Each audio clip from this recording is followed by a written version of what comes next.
მშვიდობისა, ყოველ ხუთშაბათს უცვლელი დროით თქვენ უყურებთ გადაცემას ჩემი ექიმი. Როგორი უნდა იყოს ორსულობა, რას უნდა მიაქციოთ ყურადღება მომავალმა დედებმა გესტაციის პერიოდში, როგორ ხდება ახალშობილთა მეთვალყურეობა და საჭიროების შემთხვევაში რეანიმაციული მკურნალობა. საუბრობთ პირდაპირ და ნეონატოლოგიურ, ანუ დედათა და ბავშვთა ჯანმრთელობაზე. სტუდიის სტუმრები არიან ბათუმის საერთაშორისო ჰოსპიტალის მეან-გინეკოლოგი მზია ხალვაში და ასევე ბათუმის საერთაშორისო ჰოსპიტალის ნეონატოლოგიური მიმართულების უფროსი ლელა გობაძე.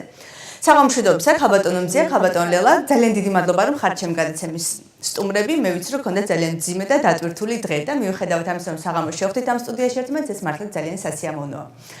დავიწყოთ ხალბატონო ლელა თქვენით და ნეონატოლოგიით, იმიტომ რომ ყველაზე დიდი ინტერესი მაინც ყოველთვის მოდის ახალშობილებზე, ჩვენი მაყურებელი ყოველთვის ინტერესდება თემებით, რომლებიც პატარებს უკავშირდება და პირველი განმარტება ნეონატოლოგია ანუ ახალშობილებთან ურთიერთობა, მოკლედ რას გულისხმობს ჯერ უბრალოდ მონახაზი, წარმოდგენა რომ შეექმნას ჩვენს მაყურებელს, რაზე ვსაუბრობ და შემდეგ უკვე კონკრეტული კითხვებით გავაგრძელებთ. მოგესალმებით, მიესალმებით თქვენს მაყურებელს.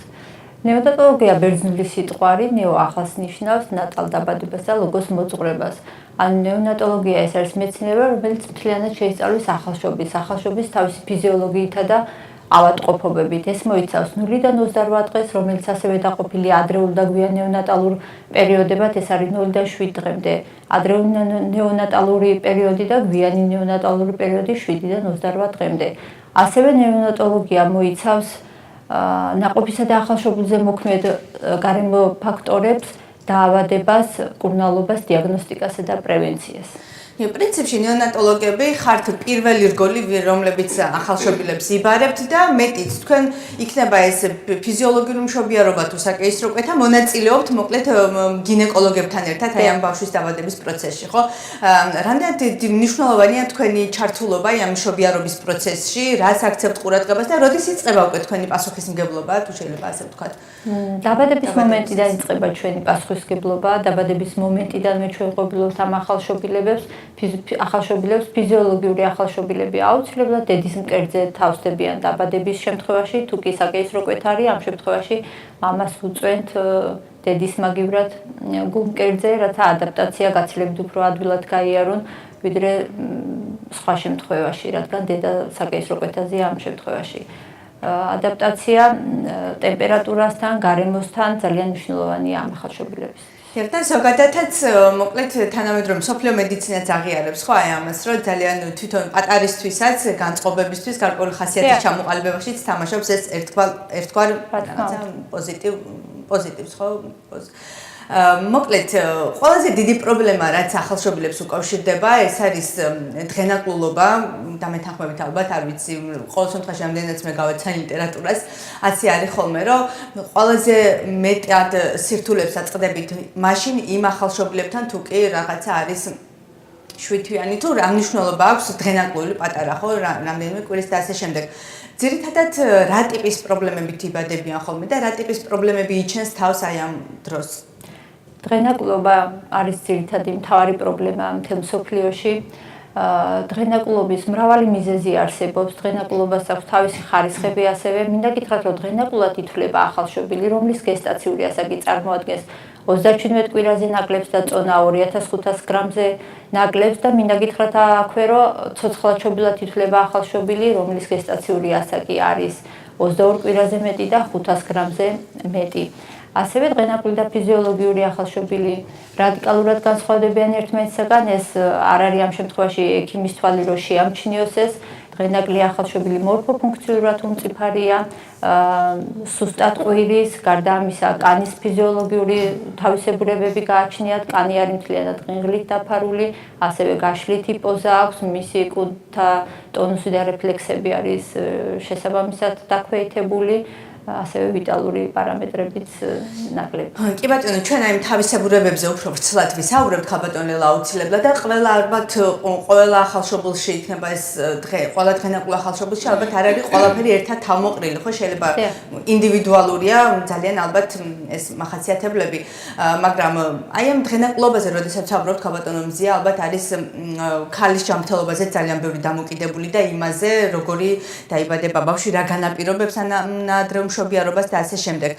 რა ხდება ხოლმე მაპროვოცირებელი აი ამ პრობლემის, იმიტომ რომ საკმაოდ რთულია მართლაც მართვა, იმიტომ რომ ჩვენ ვისაუბრებთ ალბათ მე აი ინკუბაციის პერიოდზე, ტემპერატურულ რეჟიმზე, მაგრამ რა ხდება გამომწვევი, რის გამო ძირითად შემთხვევაში პრაქტიკაში უფრო ხშირად? ნადრევი მშობიარობების მიზეზი ძალიან ბევრია. გამომწვევი ფაქტორებიც მრავალფეროვანია. თავიდანვე ნადრევი მშობიარობა რომ თავიდან ავიცილოთ, თავიდან აცილება შეიძლება ვერ მოხერხდეს. ყოველთვის არ არის პროგნოზირებადი. არ არის პროგნოზირებადი, ხშირად არ არის პროგნოზირებადი, მაგრამ თუ წინასწარ გავაკეთებთ საპროფილაქტიკო ღონისძიებებს, შეიძლება შევამციროთ ნადრევი მშობიარობების რიცხვი და შესაბამისად განვახორციელოთ ინტერვენციები ამისათვის. რა არის საჭირო? ქალი უნდა მომზადეს სწორად ორსულობისათვის, ორსულობამდე უნდა მიმართოს დაგეგმარებულ ორსულობას გულისხმობდია. სამწუხაროდ არ არის ჩვენთან ეს კულტურა, მე როგორც ტენდენცია. ხო, შემოდის. სასურველი იქნება თუ 3-6 თვით ადრე მიმართავს ქალი თავის პირად ექიმს, მოხდება რისკების გამოვლენა, რისკების მინიმუმამდე დაყვანა შესაძლებლობის ფარგლებში, შემდგომ დაგეგმარება, სწორად მართვა, დაორსულება და ანტენატალური მეთვალყურეობის კვალიფიციურად ჩატარება თავისი სრულყოფილი ვიზიტებით. ნადრევი მშობიარობისთვის სახელმწიფო ზრუნავს ამისათვის, არის სახელმწიფო ვიზიტები, ანტენატალური ვიზიტები უკვე 8 სახელმწიფო ვიზიტია, არის რისკის ორსულები და ამისთვისაც ზრუნავს. ჩვენც ვზრუნავთ რა თქმა უნდა და ოჯახებმაც უნდა იზრუნონ თავიდანვე. დავორსულებამდე რომ ოღონდ თქვენ ახსენეთ რომ აი მიდის ტენდენცია იქითკენ რომ ქალები სწავლობენ კულტურას რომ დაგეგმონ და ეს დაგეგმილი ორსულობა იყოს უფრო წარმატებული და უფრო აი მისი მოლოდინი რომ ყველაფერი დასრულდება კარგით უფრო მეტი არსებობს ხო ამის შანსი ძალიან მაღალია თუმცა ეს ალბათ ცოტას გადაუხვევ და ამიტომ ვიტყვი არის მეორე და მომდევნო ორსულობაზე იმიტომ რომ მე ეჭვება რომ ეხა დედები პირველივე ორსულობას რაღაც ესე გეგმავდნენ და ესეთი გულისყურით ეპყრობოდნენ, იმიტომ რომ იქ რაღაცა გამოცდილების დეფიციტი მოდის მაგალითად მწეველი ქალი და კითხულობს გეგმა ორსულობას რამდენი თვით ადრე შეიძლება რომ მივატოვო ეს ახლა ერთეული შემთხვევებია, მაგრამ არის ასეთი შემთხვევები. ხო, სამწუხაროდ ხოლმე თამბაქოზე არ არის, ხო, იქ რაღაცა შინაგანი რაღაცა პათოლოგია. ბევრი პრობლემებია იქ, როგორც ქცევის რეჟიმი, კვების ნორმები, ფსიქოლოგიური, სოციალური მდგომარეობები და სხვა იგივე ანთებითი პროცესები, რაც აი ელემენტარულად სიმსუქნე ძალიან დიდ პრობლემებს იწვევს შემდგომში, აი როგორც ორსულობის, ისე მშობიარობის პერიოდში და აი ხომ შეიძლება ვთქვათ ეს სიმსუქნის კორექცია განვახორციელოთ ორსულობამდე და შემდგომ დავგეგმოთ ორსულობა, რომელიც შეამცირებს გარკვეულწილად თუმცა ბოლომდე ვერ აღმოფხრის ნაადრევი მშობიარობების რიცხვს. ეს ერთ-ერთი მაგალითია მხოლოდ. კი ბატონო, ხალბატონ ლელასთან გადავალ და დაგიბრუნდებით აუცილებლად. ხალბატონ ლელა, მოკლედ ჩვენ გავჩერდით იქ თუ როგორი უნდა იყოს ადაპტაციის პროცესი ახალშობილის, იქ ალბათ პირველი რაც არის ეს არის რომ გადავიდეს ფილტვები ცუნთქვაზე, გაიხსნას ხო? აი როგორ არის მოკლედ რას აი დაიბადა ბავშვი და როგორ ხდება მისი ახალშობილის შეფასება? ფიზიოლოგიური ახალშობილი აუცილებლად როგორც კი იბადება ყვირის საკმაოდ ხმამაღლა. ამ შემდეგ მისი შეფასება ხდება კანის საფარველის მეშვეობით, რამდენად გავარდისფერ და ის ამ შემდეგ თავსდება დედის მკერდზე, ბავშვს უნდა ჰქონდეს ძიების რეფლექსი, უნდა მოძებნოს ძუძუ, თუ ეს ყველაფერი არ არის, ანუ ადაპტაცია ვერ განიცადა სწრაფად გარემოსთან დაერღვა მისი ტემპერატურული რეჟიმი, ანუ გახდა თერმოლაბილური, მაშინ საჭიროებს განსაკუთრებით მეთვალყურეობას და დაკვირვებას. ასეთ შემთხვევაში უკვე ინტენსიური თერაპიის განყოფილებაში უნდა გადავიდეს და მოხდეს მისი სრული შეფასება, სრულფასოვანი, რომ შემდგომ გართულებებს არ ქონდეს ადგილი. დიახ, ჩვენ მაყურებელი ინტერესდებოდა სამწუხაროდ სტუდიაში ვერ დაგვიკავშირდა პროდიუსერთან ეკავდა კითხვით, როგორ ხდება საკეისროთი დაბადებული ბავშვების შეფასება თუ აი იმ შემთხვევაში, როდესაც დღენაკულობაზე არ გვაქვს საქმე და ჯანმრთელი ბავშვი დაიბადა, ისინი აქვს განცდა, რომ რაღაცა მაინც არ არის შეფასების სისტემა ისეთი სრულყოფილი, როგორც ფიზიოლოგიურად დაბადებული, ფიზიოლოგიურ გზით დაბადებული ბავშვის შემთხვევაში. ანუ ეს უკვე მე გამიგია მაგალითად, რომ არ აქვს ისეთი იმუნური სისტემა საკეისროთი დაბადებულ ბავშვს, როგორც ფიზიოლოგიური გზით დაბადებულს. ანუ ეს არის ის, რაზეც თქვათ შესაძლოა ჩვენი მაყურებელი საუბრობდა, თუ არის სხვა ფაქტორები, რის გამოც არ არის ისეთი სრულყოფილი შეფასების სისტემა. რა თქმა უნდა, პრიორიტეტი არის ფიზიოლოგიური მშობიარობა, მაგრამ არსებობს მდგომარეობები, როდესაც აუცილებელი არის საკეისრო კვეთის ჩატარება. განსაკუთრებით თუ არის მესამე და მეტი მშობიარობა, ორსულობა, ასეთ შემთხვევაში, რა თქმა უნდა, იმუნიტეტი ასეთი ახალშობილებისა გაცილებით უფრო დაბალია და მაღალი რისკის ახალშობილები არიან ნაკეისრალი ახალშობილები, ვიდრე ფიზიოლოგიურად დაბადებული ახალშობილები, თუმცა შეფასების კუთხით თქვენს მაყურებელს ვერ დავეთანხმები, შეფასება ერთ შემთხვევაშიც და მეორე შემთხვევაშიც აბსოლუტურად სრულფასოვანი ხდება, განსხვავება არ არის. მშობიარობას ესწრება სრულფასოვანი ბრიგადა ყოველთვის, ისაც შეუძლია შეფასებას და შესაბამისი დახმარების გაწევა.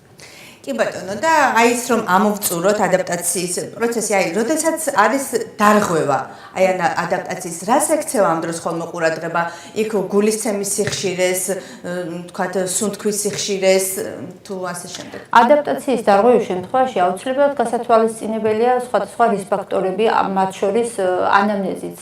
დედის ანამნეზით, რა ანამნეზის მტარებელია დედა, მაგრამ თუ დარღვეულია ეს ადაპტაციის პერიოდი, აუცილებლად პირველ რიგში ახალშობილები არიან თერმოლაბილურები, ვერ ინარჩუნებენ გლუკოზის შესაბამის დონეს, ვერ ეჭიდებიან ძუძუს, მათი კანისფერი არის სხვანაირი, მათი სუნთქვის რიტმი ირღვევა, რომელიც ვიზუალურადაც კარგად ჩანს და ამის გაჯერების პრობლემა ჯანგბადით ალბათ ხო, ამის გაკონტროლება შესაძლებელია სატურომეტრით, როდესაც ეჭვს მიიტანს ექიმი რომელიმე პათოლოგიაზე ან სუნთქვის დარღვევაზე. მოდი, როგორი უნდა იყოს ზღვრული ნორმა და სად არის დარღვევები, ამაზე ვისაუბრებთ. მაყურებელი გველოდება, უპასუხოთ და შემდეგ გავაგრძელოთ. საღამომშვიდობისა, თქვენ პირდაპირ ეთერში ხართ, გისმენთ. გამარჯობათ, მე ვესალმები მორია ხალბატონს. ასეთი შეკითხვა მაქვს მე, დედათა და ახალშობილთა ჯანმრთელობა. რომელ წელს აღერევებს ჯანდაცვის სამინისტროს ან რომელიმე ბათუმის კლინიკას? მაპატიეთ, ბოდიში უნდა მოგიხადოთ, ძალიან დიდი მადლობა რომ გვიყურებთ, მაგრამ სამწუხაროდ ჩვენთან არ არის ის სტუმრები ამ წუთას სტუდიაში, რომელსაც შეუძლია ამ კითხვაზე პასუხი გაქცეთ, ეს უფრო ჯანდაცვის სისტემის პრეროგატივაა, მე მგონი, იმიტომ რომ ხო მართლაც ბოლო პერიოდში იყო შემთხვევები, რის გამოც მე მესმის თქვენი საზოგადოების განწყობაც ასე თუ ისე, მაგრამ ეს ყველაფერი არის ინდივიდუალური შეფასების საგანი. და ჩვენ საუბრობდით რიტმებზე, ხო? ანუ როგორი უნდა იყოს აი ეს სიჩქარე დავშვათ გულისცემის და იქ თქვენ რაღაცა საზომერთებლებზე საუბრობდით შეფასების ნაწილში, ხო? დიახ, გულის რიტმის სიჩქარე დროულ ახალშობილებში და დღენაკლ ახალშობილებშიც მათ შორის 160-ზე მეტი არ უნდა იყოს და 100 ნაკლები არ უნდა იყოს.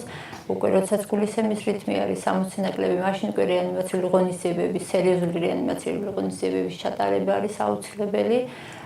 გარდა ამისა იზომება სატურაცია. სატურაცია ნიშნავს ჟანგბადის გაჯერებას სისხლში, რაც პირდაპირ მიუთითებს ბავშვს რა ტიპის დახმარება სჭირდება. ეს განსაკუთრებით ეხება სუნთქვით პრობლემებს, რა თქმა უნდა, და მოხდეს უნდა ჩატარდეს ამის პრევენცია შესაბამისი დონეების მიხედვით. დაქვეითებული კუნთოვანი ტონუსი ხშირად გვესმის ხოლმე ნეონატოლოგებისგან, ან დაბალი არტერიული წნევა, რა განაპირობებს ამას? ესეც არის გესტაციის პერიოდში დედიდან გადმოყოლილი პრობლემები, თუ შეიძლება დამოუკიდებლად იყოს, თქვა, თუნდაც არ იყოს ბავშვი დღენაკული ამ შემთხვევაში. რა თქმა უნდა არსებობს ასეთი, თუმცა ეს ყველაფერი აუცილებლად ამას მიზეზი აქვს ყველაფერს. თავისთავად ბავშვი იბადება დედისგან არის მრავალი მიზეზი. ეს შეიძლება იყოს ინფექციური პრობლემები ძირითადად, სხვადასხვა გესტოზები და რა თქმა უნდა შეიძლება განვითარდეს ეს ფიზიოლოგიურ ახალშობილებში. ფიზიოლოგიური ახალშობილობა არ ნიშნავს იმას, რომ ადაპტაციის პერიოდში არ გამოვლინდება არაფერი. ესენი არიან მაღალი რისკის ახალშობილები და ადაპტაციის პერიოდი ზუსტად იმას ნიშნავს, რომ აქვს ამ ახალშობილზე დაკვირვების საათები არსებობს, უნდა გაიაროს ეს ადაპტაციის პერიოდი. და ექიმი ახორციელებს მეთვალყურეობას, რამდენად დაძლევს ან ვერ დაძლევს და ჩაერიოს შესაბამისად. თუ საჭიროება იქნება ამ შემთხვევაში. კი ბატონო, ხაბატონო მზია, თქვენ გკითხავთ, აი რას აქვს მნიშვნელობა, რამდენად უპრობლემოდ, ან რა პრობლემები იჩენს თავს თვითონ მშობიარობის პროცესში, რაც შემდგომ შეიძლება ნეგატიურად აისახოს ახალშობილზე და მას დაჭერს დამატებითი რეანიმაციული პრობლემები. თვითონ მშობიარობის პროცესში თუ არის რაიმე ცვლილებები, ხდება ხოლმე პრაქტიკაში ისეთი, რამაც შეიძლება ესე გავლენები იქონიოს უკვე ნაყოფზე თუ ახალშობილზე. მშობიარობის პროცესში მიმდინარეობს მკაცრი მეთვალყურეობა, როგორც დედის, ისე ნაყოფის მდგომარეობის. არის სპეციალური ტესტები, არის ელექტრონული კარდიოტოხოგრამა, რომელიც ყველა კლინიკაში მოიპოვება, მიდის მონიტორინგი როგორც დედის, ისე ნაყოფის და ამ მონიტორინგის საფუძველზე შესაბამისი მონაცემების საფუძველზე ხდება ამა თუ იმ გადაწყვეტილების მიღება. თუ ნორმალურად მიმდინარეობს პროცესი მშობიარობს, თუ ისულება მონაცემები, შესაბამისად იგეგმება საკეისრო კვეთა. აი მაგალითად, მთელი 9 თვის განმავლობაში, 40 კვირის განმავლობაში მიდიოდა ორსულობა ისე, როგორც უნდა წარიმართოს ნორმალურ ჯანმრთელ ქალის შემთხვევაში, მაგრამ ალბათ ხდება პრაქტიკაში ისე, რომ უშუალოდ მშობიარობის ან საკეისრო კვეთის მომენტში არის რაღაცა გართულებები, რამაც შეიძლება იქონიოს გავლენა თუ ხდება ხოლმე, აი ან წნევის ცვალებადობა უკვე დედის, რაც შემდგომ ნაყოფზეც ნეგატიურად აისახება. მაგალითისთვის ყველაფერი შესაძლებელია მშობიარობის პერიოდში და საკეისრო კვეთის დროსაც, მაგრამ წინაპირობა ყოველთვის არსებობს. ეს თავი მაინც არის დასაწყისი. ვიდრე დადგება მშობიარობის მომენტი. ეს დაორსულობამდე რისკ ფაქტორები უნდა იქნეს გათვალისწინებული, ის სომატური დაავადებები, რაც ქალს აქვს. ეს მიზეზები მხოლოდ დედის მხრივაც არ არის ნაყოფის მხრიდან გამოწვეული მიზეზები, იგივე ინფექციები ახსენა ქალბატონმა ლელამ. ეს ინფექციები ხდება სხეულის სხვადასხვა უბნიდან საშვილოსნოს გრუნტში, აინფიცირებს ნაყოფს. ეს ნაყოფი განიცდის პათოლოგიურ ცვლილებებს, თუნდაც სუნთქვის მხრივ, სხვა მხრივ, რასაც შემდგომში ვღებულობთ ასეთ შედეგებს, ნაადრევი ზრდაგანვითარების შეფერხებით და შემდგომ ნაადრევი მშობიარობით. დიახ. და ჩვენ ქალბატონელად გადაცემის დასაწყისში თქვენ ახსენეთ, რომ ნაადრევი მშობიარობა, როდესაც არის სახეზე, ყველაზე თვალში საცემი და ესე წვავი პრობლემა არის წონის ნაკლებობა, ხო? თუ არ ვცდები 2500 გრამზე, როდესაც ნაკლები არის. რა საფრთხეებს უქმნის ამდენად მცირე წონა ახალშობილს? რა შეიძლება არ წავიდეს ისე შემდგომში, როგორც უნდა იყოს? მცირე წონის ნაყოფი, რაც რომ მცირე წონის არის ნაყოფი, თავისთავად გულისხმობს, რომ უფრო მეტია პრობლემა. ანუ დღენაკლობას გააჩნია თავისი ხარისხები, თუნდაც წონის მიხედვით, არა მარტო გესტაციის წონის მიხედვითაც. 2500 გრამზე ნაკლები ახალშობილი, ეს არის მცირე მასის ახალშობილი, 1500 გრამზე ნაკლები მასის ახალშობილი, ეს არის ძალიან მცირე მასის ახალშობილი და 1000 გრამზე ნაკლები მასის ახალშობილი, ეს არის ექსტრემალურად მცირე მასის ახალშობილი. რაც უფრო დღენაკლია ახალშობილი, მით უფრო ნაკლებია მისი წონა, მით უფრო უჭირს გარემოსთან ადაპტაცია, მით უფრო მეტი ჩარევა და მზრუნველობა სჭირდება და მით უფრო მეტია მისი პრობლემები. გარდა ამისა მოითხოვენ განსაკუთრებულ ყურადღებას მზრუნველობასა და ეს არის ძალიან დიდი პასუხისმგებლობა. აი რა ტიპის პრობლემები ექნებათ მაგალითად, აი როდესაც ესეთი ნაკლებად ნაკლები წონაა ესეთი თვალში საცემი. ანუ კვების მხრივ უჭირთ საკვების მიღება დაუშვათ თუ აი მოძრაობები ან არ ვიცი ნეირო პრობლემები. ნაკლები წონა და დღენაკლობა და დაბალი გესტაცია თავისთავად ნიშნავს, შეიძლება ყველაფერი ერთად იყოს გაერთიანებული, თავისთავად დაწყებული სუნთქვის დარღვევებიდან, სუნთქვითი პრობლემებიდან, ეს შეიძლება იყოს კუჭნაძლავის ტრაქტის პრობლემები, ნევროლოგიური პრობლემები, განვითარების პრობლემები, ზრდაში ჩამორჩენის პრობლემები და ასე შემდეგ, რასაც სჭირდება ძალიან სერიოზული მეთვალყურეობა და მკურნალობა არც ისე მარტივია ერთი სიტყვით რო ვთქვათ. მაგრამ არსებობს დღენაკლობის რისკების შემცირების პრევენციაც, რა თქმა უნდა. აი ამაზე ვისაუბრებ უბრალოდ, ვიდრე კითხავთ, კიდევ ერთი მაყურებელს სურდა დაკავშირება სტუდიაში სამწუხაროდ, აი იქით უკვე საეთეროში მოხდა მისი ზარი.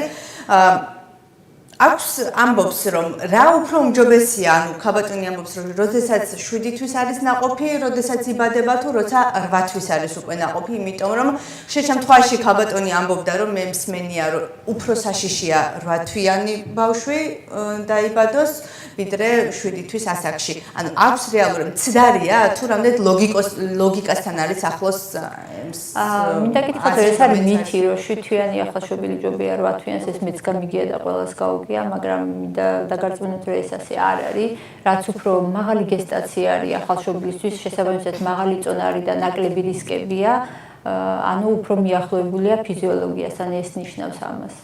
კი ბატონო.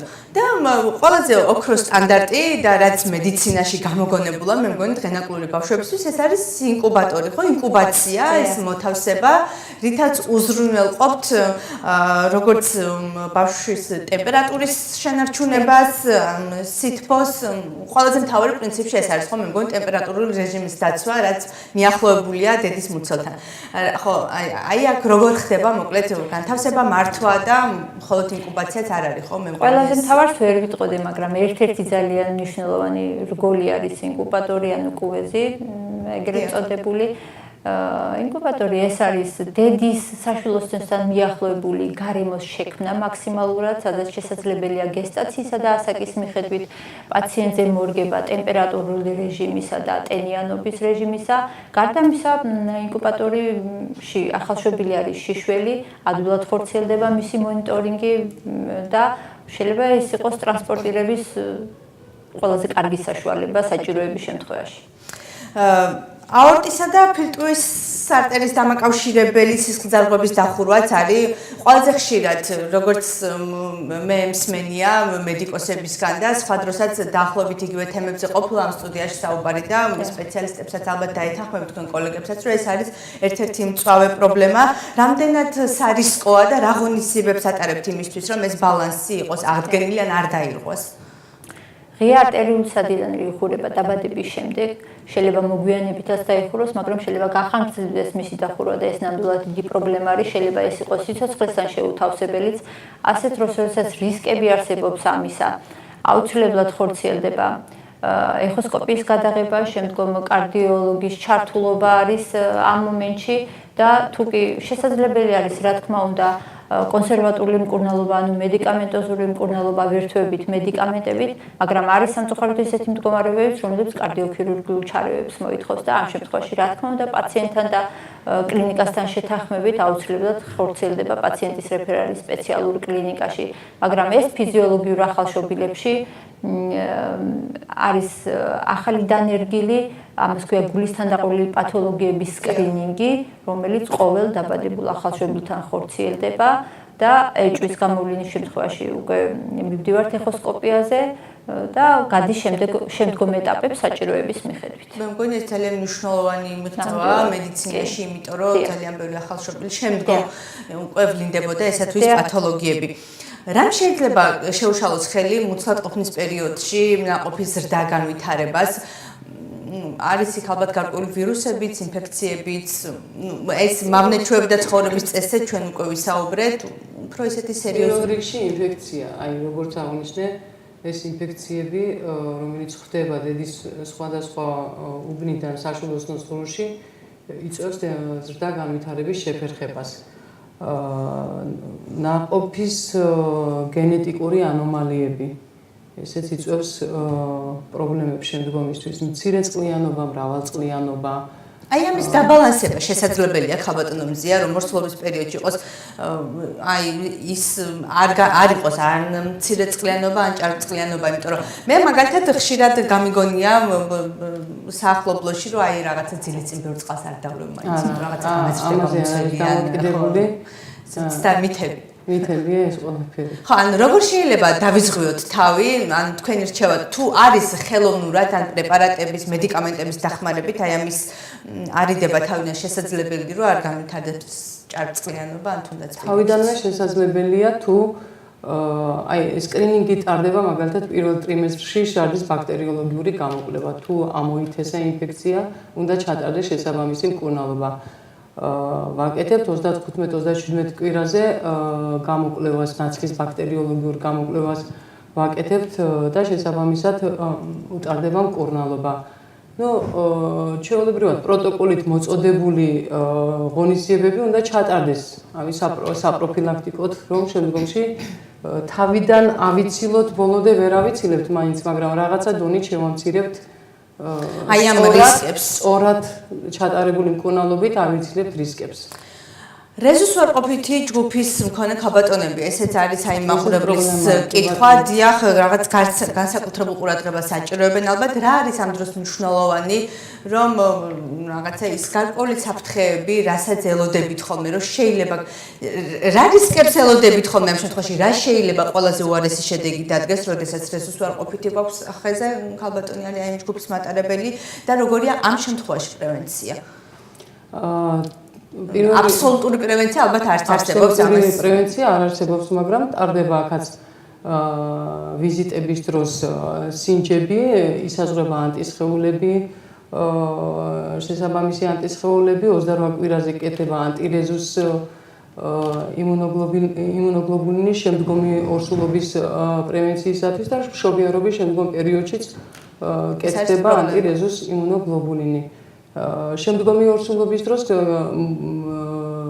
შესაბამისად ხორციელდება ეს ინტერვენციები ორსულობაზე დადგომისთანავე.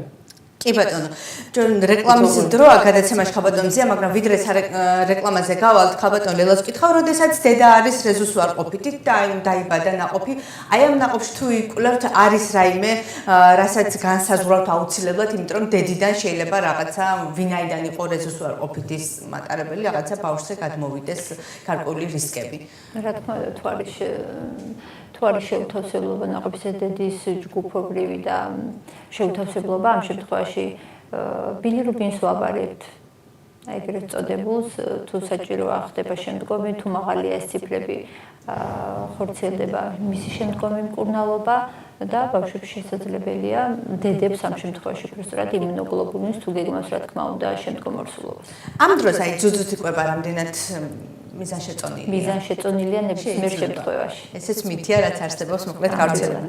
კი ბატონო, ჩვენ ვისაუბრეთ პრინციპში ძალიან ბევრი იმაზე, თუ რა არის შეუთავსებელი, რა არის ნორმალური, როდესაც არის დღენაკული ახალშობილი ან ფიზიოლოგიური მშობიარობის შემთხვევები და ალბათ მეორე ბლოკში ჩვენ გავაგრძელებთ საუბარს იმით, თუ რა ვადაში უნდა მოხდეს აი ამ დარღვევების აღმოფხვრა და როდის შეიძლება როგორ ხდება მართვა უკვე რეანიმაციულად და როდის არის ის საგანგაშო მდგომარეობა რა ვადაშიც თუ არ გამოსწორდა, არ აღსდგა ნორმალური სუნთქვა და მოკლედ ჯანგბადის გაჯერება სისხლში თუ აქვს აი ამას მოკლედ გარკვეული ვადები, ხო, რომ აი მაგალითად 24 საათში 48 საათში და თუ არა შემდგომ რა და როგორ ხდება.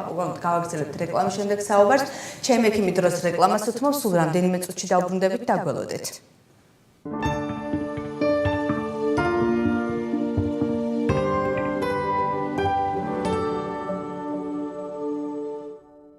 მეგა ლიდერბორდი ბეთლაიმზე. პირველი ადგილი გარანტირებული 100,000 ლარი. 4 მარტიდან ითამაშეს სლოტები ბეთლაიმზე. ბეთლაიმი გაერთე შეგემოზე.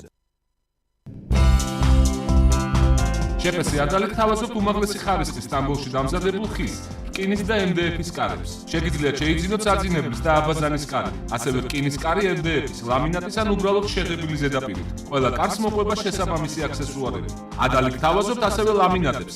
ღებულობს შეკვეთებს აბაზანის დუშკაბინებზე, მაგიდებზე, სკამებზე და საოფისე ავეჯზე. მისამართი ბათუმი პუშკინის 82. ბათუმში თამარ მეფის დასახლებაში დეველოპერული კომპანია Best Building Group-მა დაიწყო 225 სართულიანი მრავალფუნქციური კორპუსის მშენებლობა. შეიძინეთ ბინას ხვიდან 128 მეტრში, ზღვის პანორამითა და მთის ხედებით, თანამედროვე ინფრასტრუქტურით, პარკირებით, საბავშვო და გასართობი მოედნებით და გადაიხადეთ შეუდარებლად დაბალი ფასი. გაყიდვები იწყება 699 ლარიდან. შესაძლებელია შიდა 48 თვიანი უპროცენტო განვადება. დარეკეთ უკეთესი ცხოვრებისთვის. 571-11-0070. პირველად საქართველოში და მხოლოდ ბეთლაიმზე. მოიგე ჯეკპოტი სპორტში. გამოიცანეს 3 მატჩის პირველი გოლის ავტორი და გახდი ყველაზე სპორტული ჯეკპოტის მფლობელი. ბეთლაიმი გაერთე შენს გემოზე.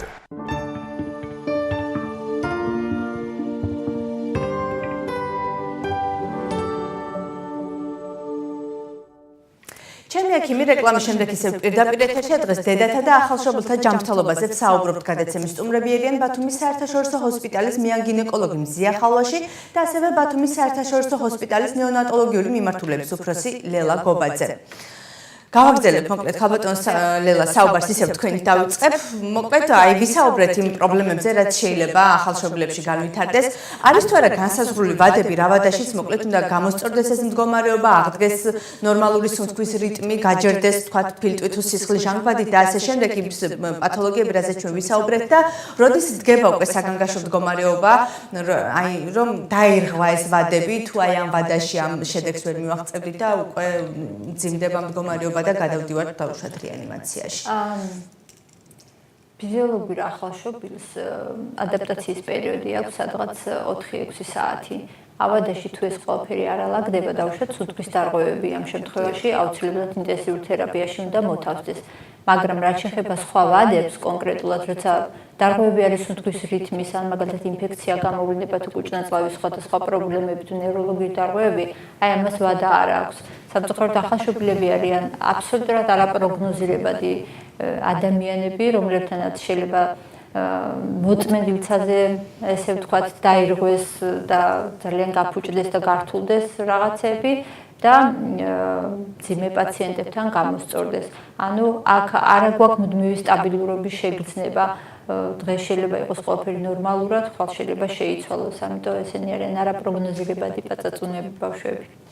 ინფექციების განვითარების რისკი არის ყველაზე დიდი რისკი, რაც თხენაკრულებში არსებობს, რამდენად მაღალია და რამდენად აქვთ მათ იმუნიტეტი და ძალა იმის ახალშობილს, რომ რაღაც ამა თუ იმ ბაქტერიას გაუწიოს წინააღმდეგობა. თვითონ ინფექცია შეიძლება იყოს თხენაკულობის მიზეზიც, ასე რომ შეიძლება ამის განმარტების გაკეთება. ინფექცია ძალიან ხშირად არის თხენაკულობის გამომწვევი. ამ ბავშვებს არა აქვთ განვითარებული შესაბამისი იმუნიტეტი, რა თქმა უნდა, ვერ ებრძვიან ამ ბაქტერიებს და სჭირდებათ ჩვენი დახმარება. ნებისმიერი გზით შეიძლება მათთან ამ ინფექციის მიტანა ინვაზიურადაც. მინდა იმის ხმა, რომ სოფლიოში არსებობს ეხა ესეთი პრობლემა, რასაც ქვია ჰოსპიტალური შტამები. გარდა იმისა, რომ დედისგან აქვს ამ ბავშვს ინფექცია თუ სხვა მიზეზები არსებობს ჰოსპიტალური შტამები, რომელსაც მთელი მსოფლიო ებრძვის და მისგან პრევენცია მხოლოდ არის ასეპტიკა, ანტისეპტიკის ძალიან ზუსტი დაცვა, ხელების დაბანა, დამუშავება, სწორი მუშაობა სანიტარ-ჰიგიენური ნორმების დაცვა და მკურნალობა თავისთავად ანტიბაქტერიული და მინდა აღვნიშნო, რომ რაციონალური ანტიბიოტიკოთერაპია ესეც ძალიან მნიშვნელოვანია. არარაციონალური ანტიბიოტიკოთერაპიამ შეიძლება ძალიან შორეულ პერსპექტივაზე დიდი გავლენა იქონიოს ახალშობილებზე და ცუდი გავლენა სამწუხაროდ. კი ბატონო, ვინაიდან იმუნიტეტი ვახსენე, ხალბატონზე თქვენთან მექნება შემდეგი შეკითხვა, იმიტომ რომ ალბათ არის რამდენად ძლიერი იმუნური სისტემა ექნება ახალშობილს, ესეც დამოკიდებული გესტაციაზე. არ ვიცი, ამას თქვენ უფრო უკეთესად ახსნით ალბათ. როგორ გაატარებს დედა 9 თვეს? აქვს თუ არა მას მნიშვნელობა და რაზე არის დამოკიდებული, რამდენად არის თუ არა ორსულობის პერიოდზე დამოკიდებული იმუნური სისტემა შემდგომ უკვე ახალშობილს? ზოგადად ორსულობის პერიოდში იმუნური სისტემა ქვეითდება ქალის ორგანიზმის. ამიტომაც ორსულობამდე ძლიერი იმუნიტეტი განაპირობებს მშობიარობის ორსულობის პერიოდშიც იმუნიტეტის კი, დახმარებით ხო ვიტამინებით და ასე შემდეგ ხდება, მაგრამ მე უფრო მაინტერესებს ახალშობილის იმუნური, იმიტომ რომ მე მგონი ეს იმუნური სისტემა ყალიბდება მუცლად ყოფნის პერიოდში, ხო? და არის თუ არა ეს დამოკიდებული თვით დედაზე? ჯანმრთელია დედა, ძლიერია იმუნური სისტემა, შესაბამისად ნაყოფის იმუნური სისტემაც ძლიერია, ვინაიდან დედიდან ხდება ამ ნაყოფის გამოზრდა, ესე ვთქვათ, ასე რომ დედის ჯანმრთელობაზე ბევრია დამოკიდებული. აი ხშირად მაგალითად არის ასე ყოველ შემთხვევაში ამბობენ რომ იცით რა უყვართ ძალიან ბევრი მედიკამენტების ან ვიტამინების დანიშვნა გინეკოლოგებს ორსული ქალბატონებისთვის იმისთვის რომ გააძლიერონ იმუნური სისტემა ხომ ანუ როგორ არის აი თანამედროვე პროტოკოლებით მოწოდებული აი დამხმარე პრეპარატები არის უმჯობესი თუ დავუშვათ იგივე ესათვის ვიტამინი მივიღოთ მაგალითად ხილის სახით რაღაცა უფრო ცოტა სხვაგვარად გავაძლიეროთ ორგანიზმი ნორმალურ პირობებში ცხოვრობს ნორმალურად იკვებება, არ საჭიროებს ვიტამინების და მსგავსი მედიკამენტების დამატებას. ნაკლებად მედიკამენტების ჩარევით. ორსულობა არის ფიზიოლოგიური მდგომარეობა და უნდა მივცეთ საშუალება იმის, რომ მივიდეს ფიზიოლოგიურად ბოლომდე. მაგრამ მაინც რაღაცა სპეციფიური მდგომარეობა, განსაკუთრებული მდგომარეობა ორსულობა. ხელმძღვანელი პროტოკოლებით და შესაბამისად თუ ამის აუცილებლობა არის, ინდივიდუალურად ვუდგებით, მაგრამ სწორი კვება ჯანსაღი ცხოვრების წესი. ეხლა თუ ორსული ღამის თენებით მუშაობს 24 საათი, აქვს სტრესები ოჯახში, არის დაავადების პრობლემებს. რა თქმა უნდა, იწვევს პრობლემებს. ეს ყველაფერი თუ მოგვარებულია, ნორმალური კვება, ოჯახის მხრიდან ზრუნველობა არის. როდესაც ვერ იღებენ ხალბატონზე, აი ხომ არის მაგალითად მე მეგობარი მყავდა, მაგალითად 19 წლის განმავლობაში ჭამდა მხოლოდ ვაშლს. აი სხვა მოთხოვნილება არ ქონ თუ დააძალებდი მაგალითად რაღაცა წვნიანი მიიღო, ანუ ვაშლით გაიზარდა მოკლედ ეს ბავშვი არ ვიცი ვაშლის გარდა მე მგონი მოსაწყობის პერიოდში ბავშვს არ ქონდა არანაირი სხვა მიღებული დაიბადა არ ვიცი საბედნიეროდ ძალიან კარგი ჯანმრთელი ახალშობილი. ან არის მაგალითად ორსულები რომელიც მიდრეკილი არიან რაღაცა სპეციფიური გემოებისთვის, სპეციფიური სუნებისთვის, იგივე ლაქებისთვის, რაღაცა არის ხო აი მომწამლელი ნივთიერებებს ყნოსავენ ხოლმე და ეს რამდენი ნეგატიურად შემდგომ უკვე ახალშობილებზე პოულობს ალბათ გავლენას ქალბატონელს ბევრი საუბრად. თქვენი აი კაცრი რეკომენდაციებია ყოველთვის გინეკოლოგების, მაგრამ თუ კვების სახით ვერ ღებულობს, თქვა სოციალურად დაუცველია, ან არ აქვს ის პირობები, რომ ნორმალური კვება მიიღოს, ამ შემთხვევაში შეიძლება ვიტამინების დამატება. ხო, და ესეც ჭირს ხოლმე. რაც შეეხება ორსულობასთან დაკავშირებულ პრობლემებს, რასაც ამოდის გულწმარვა და ღებულება და ეს სუნები, ეს ფიზიოლოგიური მდგომარეობა და შეიძლება ამის დაკორექტირება იგივე აი კვების რეჟიმის შეცვლით, თქვათ 4-ჯერადი კვებით, მცირე ულუფებით, მშრალი საკვების მიღებით, არათხევადი საკვების მიღებით არის ინტერვენციები, რომ თქვათ შესაძლებელია მედიკამენტების გარეშე ეს დაკორექტირდეს. კი ბატონო, ამ შემთხვევაში უკვე ხდება შესაბამისად რაღაცა მსუბუქად მედიკამენტებით დახმარება, მსუბუქად. ხშირად არის ახალშობილებში იქნება ეს ჯანმრთელი თუ დღენაკლული მოკლედ ახალშობილი რაღაც საჭმლის მომნელებელი სისტემის პრობლემები, გაუვალობა, გაზების დაგროვება, ასე შემდეგ და ასე შემდეგ. ხალბატონი ლელა ამაზე ალბათ ისაუბრებს, მაგრამ რამდენად შეიძლება იყოს აი ეს შემდგომში ეს პრობლემები გამოწვეული იქედან, რომ აი ორსულობის პერიოდში დედა იღებდა რაღაცა საკვებს, არ აქცევდა თავის კვების რაციონს ყურადღებას, ან სხვა პრობლემები, რაც შემდგომ გადავიდა უკვე ახალშობილზე ეს საჭმლის მომნელებელი სისტემის პრობლემები თუ ეს არის უკვე ნაყოფის განვითარების თუ აი მომნელებელი სისტემის არასრულფასოვანი განვითარების უფრო ნაყოფის არასრულფასოვანი განვითარების პრობლემა საჭმლის მომნელებელი სისტემის.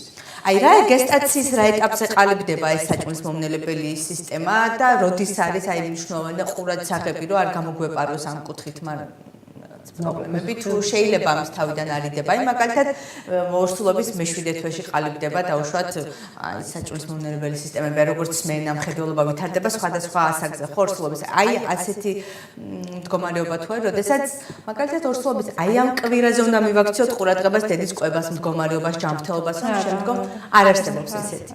კი ბატონო, და როგორ ხდება მოკლედ აი ამ გამოსწორება საჭმლის მომნელებელი სისტემის, იმიტომ რომ ახალშობილები ძირითადად ან ხელოვნური ერთი საკვები არსებობს, ან ბუნებრივ კვებაზე, ან ხელოვნურზე, ხო? მინდა გითხრათ, რომ ფიზიოლოგიურ ახალშობილებში კვების პრობლემები მხოლოდ და მხოლოდ გამოწვეული არის ადაპტირებულ ნარევებთან. უნდა ჭამდნენ ბავშვები, აუცილებლად თუთუთი კვებაზე უნდა იყვნენ. მათი პრობლემა ძირითადად არის კოლიკა, თუ ბავშვი ბუნებრივ კვებაზეა, პრობლემები გაცილებით ნაკლებია, მაგრამ ბავშვები განსაკუთრებით დღენაკლი ახალშობილები, რომლებიც არიან ადაპტირებულ ნარევებზე, ისედაც დღენაკლები არიან და მათი კუჭ-ნაწლავი არის სრულიად უმწიფარი, ნაწლავმა შეიძლება განიცადოს ისემია, ნეკროზი, ენტეროკოლიტი და შესაძლებელია ქირურგიულ ჩარევამდეც მივიდეს ან აღდგეს გაუვალობა თუ რაია რა თქმა უნდა გაუვალობა შეიძლება გამოიწვიოს ნაწლავის გახეთქვაც გამოიწვიოს ბევრი ანუ ქირურგიულ ჩარევა შეიძლება რეანიმაცია დასჭირდეს ამ ბავშვს ამის გამო აუცილებელია დედის რძის მინიმალური ულუფის მაინც მიღება, აი ამოფენა კუჭნაწლავისა, პირველი ულუფა ხსენი მაინც უნდა მიიღოს და მაქსიმალურად დედამ უნდა შეეცადოს და გაცნობიერებული უნდა ჰქონდეს, რამდენად მნიშვნელოვანია თავისი შვილისთვის დედის რძის მიცემა. ეს პრაქტიკულად ბავშვის ჯანმრთელობის გარანტია. კი ბატონო, ჩვენ ძალიან მძიმე თემა არის პრინციპში სასაუბროთაც, მოსასმენათაც, მაგრამ მაინც უნდა ვთქვათ, იმიტომ რომ არის რეალურად ეს პრობლემა, მკვდრად შობადობა. აი, ხალბატონზია თქვენ ალბათ უფრო მეტად გაქვთ შეხება ამ შემთხვევებთან პრაქტიკაში გექნებოდათ, ალბათ, როდესაც ვთქვათ, აი მაგალითად მიდის წარმატებულად ორსულობა და დავშვათ 30-40 კვირაზე რაღაცა აღმოაჩენთ, რომ აი რაღაცა არის ნაყოფი უკვე აღარ მოძრაობს, აღარ სუნთქავს და ასე შემდეგ დაიღუპა. რა ხდება ამის გამომწვევი და რამდენად მოულოდნელად შეიძლება შეიცვალოს მდგომარეობა ორსულობის ისე, რომ ასეთი სავალალო შედეგი დადგეს?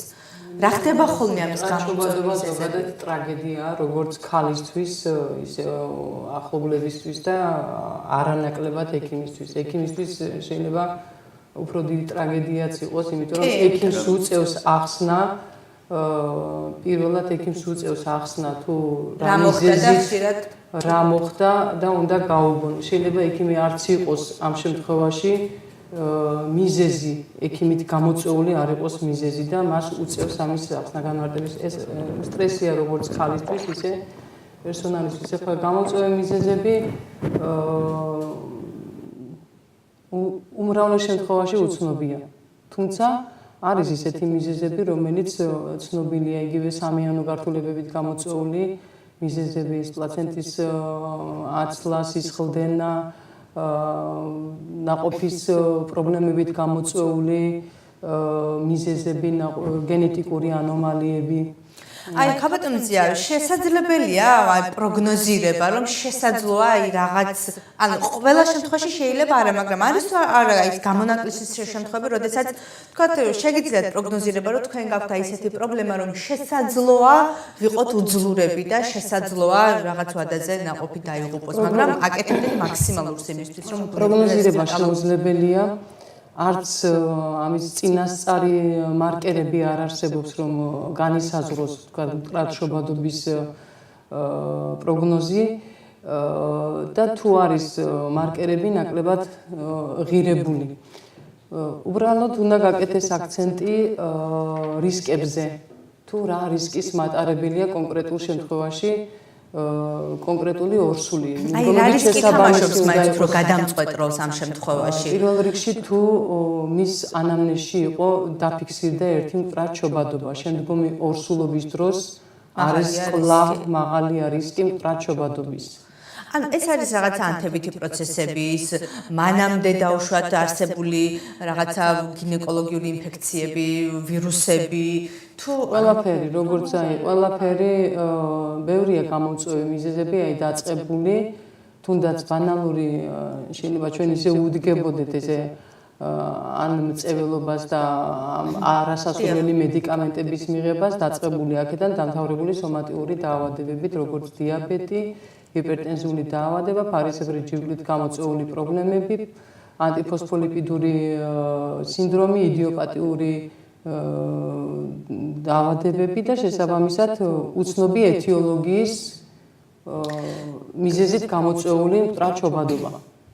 თქვენ ახსენეთ პლაცენტის აცლა, პლაცენტური უკმარისობა, თუმცა შესაძლოა განვითარდეს ისე, რომ თქვათ ბავშვი არ იყოს ჯერ დაღუპული, ხო, პაციენტი, ხალბატონი, დედა მოვიდეს ამ რაღაცა და დაისვა დიაგნოზი, რომ აქ არის პლაცენტის უკმარისობა, მიმდინარეობს უკვე ბრძოლა, ხო, როგორც დედის, ასევე ახალშობილის. შესაბამისად არის ამის საშუალება, ინტერვენციები, რომ მოხდეს დროულად თუ რა უწევს ნაყოფს, რომ გადაუდებლად საკეისრო კვეთა არის გადაუდებელი საქმეება, თუ შეიძლება რომ არ გაკეთდეს კვეთა და მონაცემების მიხედვით, აი იმ მონაცემებზე დაყრდნობით ინდივიდუალურად უნდა მოხდეს გადაწყვეტილების მიღება დროულად და კვალიფიციურად, რა თქმა უნდა. კი ბატონო, და ხშირად ინტერესდებიან დედები, რომ აი მაგალითად ნაწიბურების საშუალოსნოზე არის, აი ეშინიათ, რომ თუ თქვათ გინეკოლოგი ეტყვის, რომ აი არის რაღაც გარკვეული ტიპის ნაწიბურები, ან როცა არის დავუშვათ მეორე ორსულობა და ასე შემდეგ, რა საფრთხის შემცველია რეალურად და აი აქ აი ამ ნაწიბურების გამომწვევი რა შეიძლება გახდეს? საკითხო შემდგომის ნაწილზე საუბარი, ნუ დღესდღეობით როდესაც არის მეორე და ნაწიბურის შემდგომ დასაშვებია მშობიარობა, თუმცა მკაცრი კონტროლით, როგორც დედის მდგომარეობის ნაწიბურის შეფასების, ისე ნაყოფის მხრივ. თუ ნორმალურად მიმდინარეობს მშობიარობის პერიოდში, ნაწიბურის არეში ტკივილი არ არის, ნორმალურად ფიზიოლოგიურად მიმდინარეობს, შეიძლება მშობიარობა. აი ამაზე მაღალია საშუალოსნოს გახევის ნაწიბურის დროს. ესეც უნდა იყოს გათვალისწინებული. ალბათ, ხო, როდესაც უკვე პირველი იყო საკეისრო, მაგრამ ხაბატონზე არსებობს თუ არა რაღაცა სტანდარტი, რომ მაგალითად, როდესაც პირველ ორსულობაზე იყო საკეისრო კვეთა, მეორე ორსულობა დაიგეგმოს დავშვათ 5 წლის ან 3 წლის შემდეგ. აი სტანდარტი, როდესაც უკვე ნაკლებად საფრთხის შემცველია, შეიძლება ვთქვათ ფიზიოლოგიური მშობიარობა. სასურველია 2 წელი, ახლა 1 წლის შემდეგაც მოდიან და ზოგი მშობიარობა. მაგრამ აი რეკომენდაცია 2 წელი მაინც 2 წელი მაინც უნდა გავიდეს, რომ ფიზიოლოგიურად თვითონ ორსულის ფიზიოლოგიაც აღდგეს, ეს მხოლოდ ფიზიოლოგია არ არის სტრესული მდგომარეობა, კი, ვთვლით რომ ეს ნორმალური მდგომარეობაა, მაგრამ ქალისთვის მაინც დიდი ტრავმა, კი, გეთანხმებით აუცილებლად ეს რახან ვირუსების თემა ვახსენეთ რაღაც გამომწვევებში. ეს იწევს ალბათ თვითნებურ აბორტსაც ხშირ შემთხვევაში ეგრეთ წოდებულს, ხო, რაღაცა ხდება ნაყოფის ჩამოშლა. არის თუ არა პრაქტიკაში ესეთი შემთხვევები, როდესაც ესეთი გარკვეული პათოლოგიების ფონზე თვითნებური აბორტი ვითარდება იმ ორსულობის ვადაზე, როდესაც უკვე თუ დროულად მოაკითხავს ჰოსპიტალს, კლინის დაწესებულებას, დედა შეიძლება მოხდეს ნაყოფის გადარჩენაც. მე უკვე ხალხატონელას ემექნება კითხვა, რომ აი დაიწყო ნაყოფის ჩამოცლა, მაგრამ მიუსწარით და იქ აკეთდა საკეისრო კვეთა ან რაღაცა საშუალებებით იმ მშობიარა ქალმა. კი, არის ასეთი საშუალებები, თუ თქვათ ქალს ჰქონდა 2 თვითნებითი აბორტი, უკვე ჩვენ 16 კვირიდან ულტრაბგერითი გამოკვლევით ვაკვირდებით საშუალოსნოს ყელის სიგრძის მდგომარეობას. თუ დინამიკაში საშუალოსნოს ყელის სიგრძე მოკლდება, არის ასეთი საშუალება, საშუალოსნოს ყელზე ცირკულარული ნაკერის დადება 24 კვირამდე, ესეც გარკვეულწილად ამცირებს ნაადრევი მშობიარობის განვითარების რისკს. კი ბატონო, და ხაბატონ ლელა, როდესაც არის აი ესეთი ეგრეთ წოდებული თვითნებური აბორტი, აი ამ დროს ნაყოფს რა საფრთხე ემუქრება?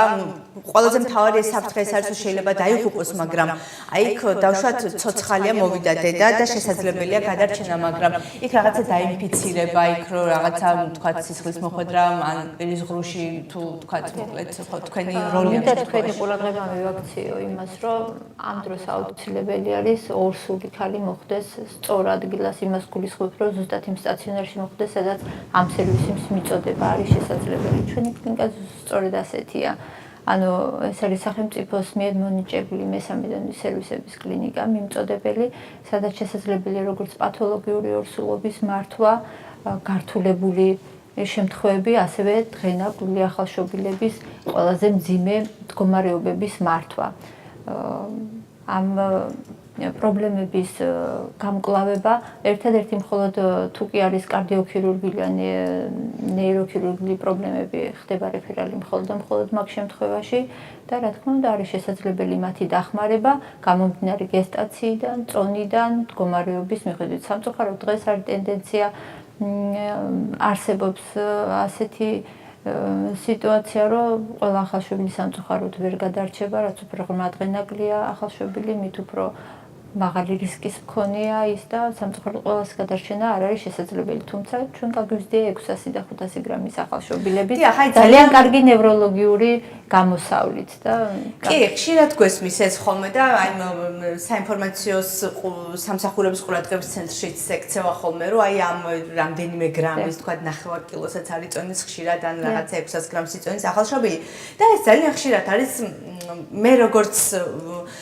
ვაკვირდები ყოველ შემთხვევაში მსმენია და გამიგია ხელოვნური განაყოფიერებები, როდესაც არის და რამდენიმე ტყუპი იზრდება ერთად, ხო? აი ამ შემთხვევაში და ალბათ არის თქვენზეც არის ალბათ გინეკოლოგებზეც ამ შემთხვევაში ძალიან დიდი პასუხისგებლობა მოვიდა დედა ხელოვნური განაყოფიერებით და მოკლედ აი ამ დროს ძალიან ალბათ რთული და საპასუხისმგებლოა ორსულობის წარმართვა, პატრონაჟი ასე თუ შეიძლება ითქვას, იმიტომ რომ და არის ყველაზე დიდი რისკი, როდესაც 3 ან 4 ნაყოფია, რომ რომელიღაც აუცილებლად იღუპება, ხო, ყოველ შემთხვევაში, როდესაც ხელოვნურ განაყოფიერებასთან გვაქვს საქმე, მე ყოველ შემთხვევაში არ მსმენია, რომ აი სადღაც დანაკარგი მაინც არსებობს. აი არის თუ რაღაც განსაკუთრებული სირთულეები და ყველაზე მეტად რა ჭირს აი ამ ქალბატონებთან მიმართებაში ბალანსის დაცვის კუთხით? ხელოვნური განაყოფიერებით მიღებული ორსულობების მართვა, რა თქმა უნდა, საპასუხისმგებლოა და მკაცრი მეთვალყურეობა მიმდინარეობს როგორც ექიმის, ისე თვით ორსულის და მისი ოჯახის წევრების მხრივ. თუმცა ჩვენ თავიდანვე არ ვიცით ამ უნაყოფობის მიზეზი და ეს მიზეზი რა დროს ვლინდება, ესეც შეუძლებელია წინასწარ ამის განსაზღვრა. თუმცა ეს ხშირ შემთხვევაში კი კარგად მთავრდება ხელოვნური განაყოფიერებით მიღებული ორსულობები, მაგრამ ტყუპი ნაყოფით არის შემთხვევები ნადრევი მშობიარობის და დანაკარგის, თუნდაც დროულად მიყვანის შემთხვევაშიც. არის დანაკარგები და რისი თავიდან არიდებაც ალბათ წინასწარ პროგნოზა ძალიან რთულია. აი თუ გქონიათ პრაქტიკა იმ რომ აი ხელოვნური განაყოფიერებით მიიღეთ ახალშობილი დაიბადა ტყუპი და არის აი 500 ან 600 გრამი და ამ დროს პირველი ამოცანა ნეონატოლოგების რაში მდგომარეობს და როგორ ხდება მართვა ესეთი პატარა წონის? მინდა გითხრათ, რომ ეს არის ძალიან დიდი პასუხისმგებლობა, ეს არის ძალიან რთულად სამართი პაციენტები არიან, ასეთ დაბალი წონისა და გესტაციის პაციენტები. თავისთავად ამათ აქვთ პირველ რიგში სუნთქვის პრობლემები, სუნთქვის დარღვევები, ამათი ფილტვები არ არის უმწიფარი ისევე როგორც სხვა ორგანოები. ორსულობის 37 კვირით მესამე ტრიმესტრში გამომუშავდება ეგრეთ წოდებული ქიმიური ნივთიერება, სურფაქტანტი, რომელიც ალვეოლებს ამოფენს და უწყობს ჟანგბადისა და ნახშირო ჟანგის ცვლას ხელს, რათა არ ჩაიშალოს ფილტვები. სამწუხაროდ, რაც უფრო დაბალი წონისა არის პაციენტი და გესტაცისა, მით უფრო ნაკლებია მათთან ეს ყველაფერი განვითარებული. როგორც მოგახსენეთ, მესამე ტრიმესტრში ჩამოყალიბდება სურფაქტანტის გამომუშავება. ამიტომ ესენი არიან მართვის სუნთქვაზე, აქვთ არიან ძალიან მაღალი რისკის ახალშობილები, თუმცა რა თქმა უნდა არსებობს მათი გადარჩენის გზებიც და არის ასეთი პრეცედენტები. ჩვეულებრივად 40 კვირის ვადაზე დაიბადოს, მაგრამ აი რაღაცა მაინც არის რთულად. დიახ, უბრალოდ ლაპარაკობ იმაზე, რომ რაც უფრო დღენაკლია და მცირე მასისა არის, მით უფრო მაღალია რისკები მათი გადარჩენისა და რაც წინა ჯერზე მოგახსენეთ, ამიტომ ზუსტად იმ სტაციონარში უნდა მოხდეს ეს პაციენტები, სადაც არ დაიკარგება ეგრეთ წოდებული პირველი ოქროს წუთი და პირველი ოქროს საათი და მათ მოემსახურებათ მაღალკვალიფიციური პერსონალი, გარდა ამისა კლინიკა უნდა იყოს აუცილებლად აღჭურვილი სათანადოდ და ინფრასტრუქტურა უწყობდეს ხელს. კი, ნეონატოლოგია ძალიან რთულია, აი გეთახმებით აბსოლუტურად. და აი, როდესაც ძალიან ცოტა დრო რჩება გადაცემის დასრულებამდე და აუცილებლად უნდა გკითხოთ, როდესაც უკვე დგება ის დრო, რომ უნდა გაეწეროს სახლში, თუ შეიძლება ისე გაუშვათ სახლში, როგორც დედა, ასევე ახალშობილი, ორივესთან ექნება ერთი და იგივე შეკითხვა, როგორც ქალბატონო მზია თქვენ გინეკოლოგთან, ასევე ნეონატოლოგთან. პირველ რიგში თქვენ დავწყოთ ქალბატონო ლელა. რა შეფასება საბოლოო როგორი არის, რითაც ესე ვთქვათ, ხურავთ ანკეტას და ატანთ, რომ აი თქვენი სახლში წასვლა არის უსაფრთხო. ანკეტამდე მინდა გითხრათ, რომ ძალიან ბედნიერები და მადლიერები არიან გინეკოლოგები და მადლობა ჩვენგან მათ, იმიტომ რომ მათი პაციენტები, შემდეგ უკვე ჩვენი პაციენტები გამოჯამრთელებულები მიდიან სახლში, მაგრამ დღენაკლობის გაწერის კრიტერიუმები არსებობს. მარტო გამოჯამრთელება და კვება არ ნიშნავს იმას, რომ და გესტაციური ასაკი არ ნიშნავს იმას, რომ ბავშვები არიან ჯანმრთელები და შეუძლიათ წავიდნენ სახლში. ახალშობილის წოვა და ყლაპოვა უნდა იყოს კოორდინირებული, მათი წონა მინიმუმ 2000 გრამზე მეტი უნდა იყოს, ასევე უნდა შეეძლოთ ტემპერატურული რეჟიმის შენარჩუნება. როდესაც აი ინკუბაცია არის, ინკუბატორში იზრდება ბავშვი, არ აქვს ეს მნიშვნელობა, თქვათ 37 კვირას დაიბადა და დარჩენილი 3 კვირა უნდა იყოს თუ ასე შემდეგ. ანუ წონაში მატება ისეთივე ტემპით უნდა მიმდინარეობდეს, როგორც დავუშვათ ფიზიოლოგიურად ანგნებავთ საკეს როგოთი დაბადებული ბავშვის შემთხვევაში. თავდაპირველად ყველა ბავშვი იბადება შეშუპებული, ამიტომ თავისთავად ყველა იკლებს მასის 10%-ს პრაქტიკულად. ასევე მათ შორის დღენაკლული ახალშობილებიც, მაგრამ რაც შეეხება გაწერის კრიტერიუმების ერთ-ერთი მთავარი ამოცანა სწორედ არის წონა და წონაში სტაბილური ნამატი. სანამ წონაში სტაბილური ნამატი არ იქნება მიღწეული ახალშობილის გაწერა ბინაზე არ შეიძლება, იმიტომ რომ შეიძლება განვითარდეს შეუცვლელი პრობლემები და ისე მოხდეს ავადმყოფოში. ამიტომ მაქსიმალურად დაცულები უნდა გავუშვათ ბავშვების სახლში და ჩვენ მუშაობთ ასევე იმაზე, რომ დედებს მივცეთ შესაბამისი განათლება. დადიან თავიანთ შვილებთან, კონტაქტობენ, ვასწავლეთ მოვლას, ჭმევას, რა ეტაპის შემდეგ როგორ უნდა მოიქცენ და რა გააკეთონ, რომ მაქსიმალურად აი ვიზიტერსაც აქვს ალბათ მნიშვნელობა, ხო? ისევ როგორც სხვა ზრდასრული ადამიანის შემთხვევაში იქნება ეს რაღაც გარკვეული მკურნალობის კურსი, ოპერაცია თუ პოსტოპერაციული პერიოდიც, ანუ და მოვიდეს 6 თვეში ერთხელ, ყოველ კვარტალურად წელიწადში ერთხელ, მაინც დავუშვათ მე გავიკეთე აი ღვიძლის ოპერაცია და რაღაც პერიოდი ვარ მოვალე, ხო? პერიოდულობით მივმართო სპეციალისტს.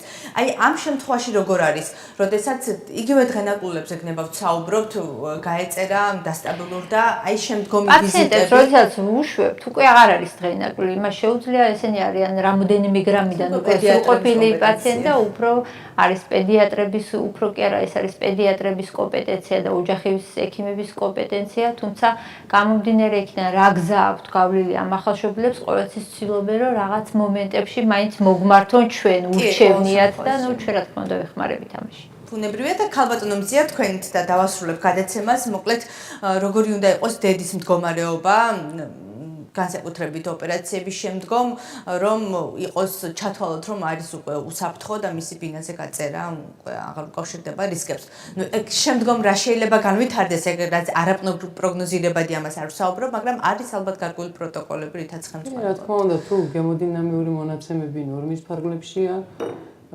მშობიარობის შემდგომ საშვილოსნოს მდგომარეობა ნორმალურ ფარგლებში არის შესაბამისად მეორე მესამე და საშვილოსნოს თავისი კრიტერიუმები და ლაბორატორიული ტესტებით სისხლსაზღვრავთ, ულტრავგერით გამოკვლევას ვატარებთ, ფიზიკურად ობიექტურად ვაფასებთ მდგომარეობას, მეორე მესამე დღეს ვწერთ, თუმცა გაწერა არ ნიშნავს იმას, რომ ისინი უმეთვალყურეოდ არიან, ხდებით მთელი 40 დღის განმავლობაში პერიოდულად და ანუ ეს 40 დღის მეთვალყურება არის ყველაზე უფრო მნიშვნელოვანია.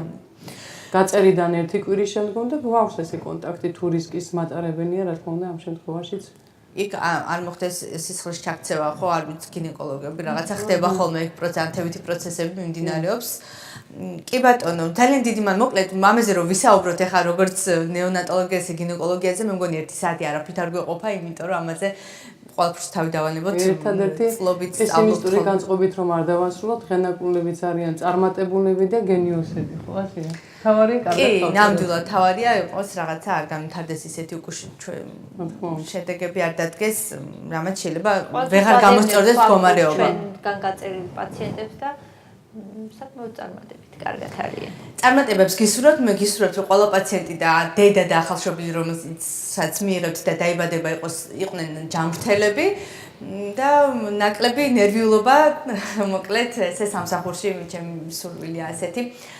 4 აპრილის ჩემი ექიმი ამით დასრულებულია. დღეს დედათა და ახალშობილთა ჯანმრთელობაზე გესაუბრეთ. გადაცემის სტუმრები იყვნენ ბათუმის საერთაშორისო ჰოსპიტალის მეან-გინეკოლოგი მზია ხალვაში და ასევე ბათუმის საერთაშორისო ჰოსპიტალის ნეონატოლოგიური მიმართულების უფროსი ლელა გობაძე. სტუმრებთან ერთად პირდაპირ ეთერში ბოლო 1 საათის განმავლობაში თქვენთვის მე თემა მუშაობდი ერთმანეთს მომდევნო ხუთშაბათს შევხვდებით. ნახვამდის.